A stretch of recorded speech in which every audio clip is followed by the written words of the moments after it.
अब ये लाख टके का सवाल है ना? तो मेरा अपना जो आकलन है कि मतलब 50-50% चांस है। मतलब 50% ये चांस है कि पलटू राम की सरकार बच जाएगी, लेकिन 50% इसकी भी संभावना है कि पलटू राम की सरकार गिर जाएगी। क्योंकि जो भी मतलब टक्कर है वो बिल्कुल मतलब कांटे की टक्कर है, और जो भी सौदेबाजी होगी विभिन्न पार्टियों में, विभिन्न नेताओं में, वो आखिरी क्षण तक होती रहेगी। उसके 4 विधायक हैं, लेकिन अभी जो स्थिति है अनिश्चय की स्थिति, उसमें 4 विधायक भी एक मतलब बड़ी चीज़ हो जाते हैं। और जीतन राम मांझी 4 विधायकों में से 2 के लिए मंत्री पद मांग रहे हैं। तो एक तो मंत्री पद मिल गया उनके बेटे को, संतोष सुमन को, एक और मंत्री पद मांग रहे हैं, और इशारों इशारों में पलटू राम को धमका भी रहे हैं। कह रहे हैं कि मुझे तो महागठबंधन की ओर से सीएम का ऑफर मिला हुआ है, मुख्यमंत्री की कुर्सी की पेशकश की गई है। मतलब पलटू राम को धमकाया जा रहा है कि आप मेरी बात नहीं सुनेंगे तो मैं उधर चला जाऊंगा, उधर बारात तैयार है, दूल्हा का इंतज़ार है। और उसके पहले खेला होबे की जो बात कर रहे हैं तेजस्वी, वो अभी 12 फरवरी के संदर्भ में कह रहे हैं, है ना? तो उसमें तो कुछ हो ही सकता है। अभी देखिए, कांग्रेस ने एक ये किया है कि कांग्रेस में भी संधमारी करने की कोशिश कर रहे थे पलटू राम। तो कांग्रेस ने अपने विधायकों को हैदराबाद शिफ्ट कर दिया है, क्योंकि तेलंगाना में कांग्रेस की सरकार है। तो वहाँ हैदराबाद के होटल में कांग्रेस विधायक हैं, तो वो एक तरह से उन लोगों ने किलेबंदी कर दी है, जिसमें अब नीतीश कुमार का सिंध मारना मुश्किल हो गया है।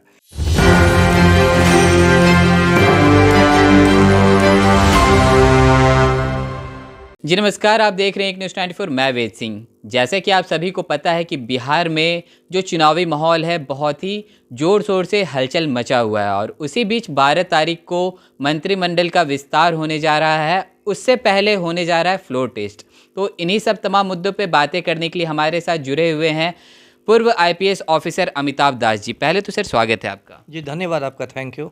सर 12 तारीख को फ्लोर टेस्ट होने वाला है, क्या लगता है पास हो गए फेल? अब ये लाख टके का सवाल है ना? तो मेरा अपना जो आकलन है कि मतलब 50-50% चांस है। मतलब 50% ये चांस है कि पलटू राम की सरकार बच जाएगी, लेकिन 50% इसकी भी संभावना है कि पलटू राम की सरकार गिर जाएगी। क्योंकि जो भी मतलब टक्कर है वो बिल्कुल मतलब कांटे की टक्कर है, और जो भी सौदेबाजी होगी विभिन्न पार्टियों में, विभिन्न नेताओं में, वो आखिरी क्षण तक होती रहेगी। इसलिए आज 6 तारीख है, तो 6 दिन में तो बहुत गुल खिल जाएंगे। जी।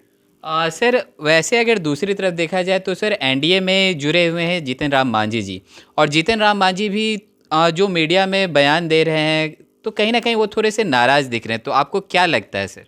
नहीं, थोड़े से नहीं, वो तो पूरे नाराज़ दिखाई दे रहे हैं। देखिए, जीतन राम मांझी जो है, उनकी पार्टी जो है, हम जो है हिंदुस्तानी अवामी मोर्चा, उसके 4 विधायक हैं। लेकिन अभी जो स्थिति है अनिश्चय की स्थिति, उसमें 4 विधायक भी एक मतलब बड़ी चीज़ हो जाते हैं। और जीतन राम मांझी 4 विधायकों में से 2 के लिए मंत्री पद मांग रहे हैं। तो एक तो मंत्री पद मिल गया उनके बेटे को, संतोष सुमन को, एक और मंत्री पद मांग रहे हैं, और इशारों इशारों में पलटू राम को धमका भी रहे हैं।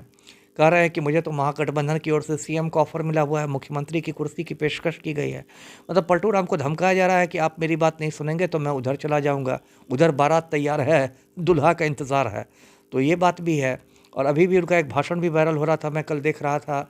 तो उसमें भी वो नीतीश कुमार पर बरस रहे थे कि इन्होंने मेरी योजनाओं को रद्द कर दिया मेरे हटने के बाद। तो सब कुछ जो उनका तेवर है वो तो बहुत नीतीश के अनुकूल नहीं जा रहा है। जी।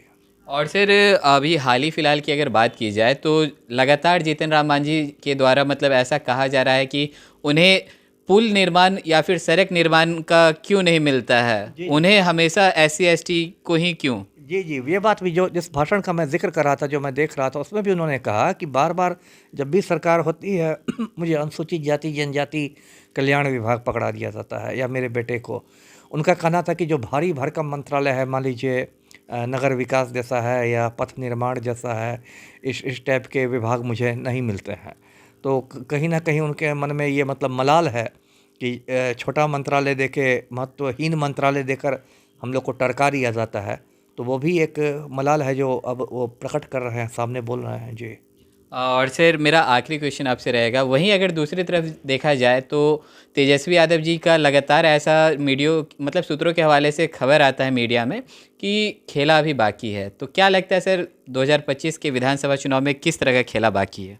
नहीं, 25 का विधानसभा चुनाव में तो अभी बहुत देर है ना? अभी तो ये 24 शुरू ही हुआ है, और 25 का विधानसभा चुनाव तो अंत में होंगे। अभी तो वो बहुत आगे की बात हो जाएगी। उसके पहले तो आपको अप्रैल में लोकसभा चुनाव है, और उसके पहले खेला होबे की जो बात कर रहे हैं तेजस्वी, वो अभी 12 फरवरी के संदर्भ में कह रहे हैं, है ना?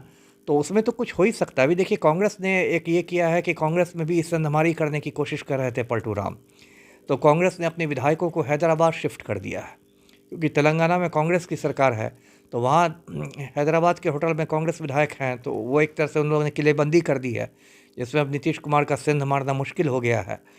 एक बात और जो नीतीश कुमार के खिलाफ जा रही है वो है स्पीकर अवध बिहारी चौधरी, क्योंकि उनके खिलाफ अविश्वास प्रस्ताव इन लोगों ने पेश किया, लेकिन अवध बिहारी चौधरी ने इस्तीफ़ा नहीं दिया है, ये ध्यान देने की बात है। इसका मतलब कि वो आर पार के मूड में है, वो मतलब उनको कॉन्फिडेंस है कि ये मैं जीत जाऊंगा, ये पास नहीं हो पाएगा विश्वास प्रस्ताव। और चूँकि अवध बिहारी चौधरी की जो पृष्ठभूमि है वो तो राजद की पृष्ठभूमि है, लालू सरकार में मंत्री थे, राबड़ी सरकार में मंत्री थे, तो ऐसे तो स्पीकर किसी पार्टी का नहीं होता है, लेकिन जो उनकी पृष्ठभूमि रही है वो तो राजद की रही है, तो वो भी एक बात नीतीश कुमार के खिलाफ जा रही है। जी, तो जैसा कि अभी आपने सुना, हमारे साथ जुड़े हुए थे पूर्व आईपीएस ऑफिसर अमिताभ दास जी। उनका कहना था कि जो अभी 12 तारीख को जो मंत्रिमंडल का विस्तार होने जा रहा है, जिसको लेकर जीतन राम मांझी सबसे बड़े चेहरे मतलब हमारे सामने आ रहे हैं, क्योंकि कहीं ना कहीं हो सके तो वो एनडीए से थोड़े से नाराज़ दिखते हुए नज़र आ रहे हैं।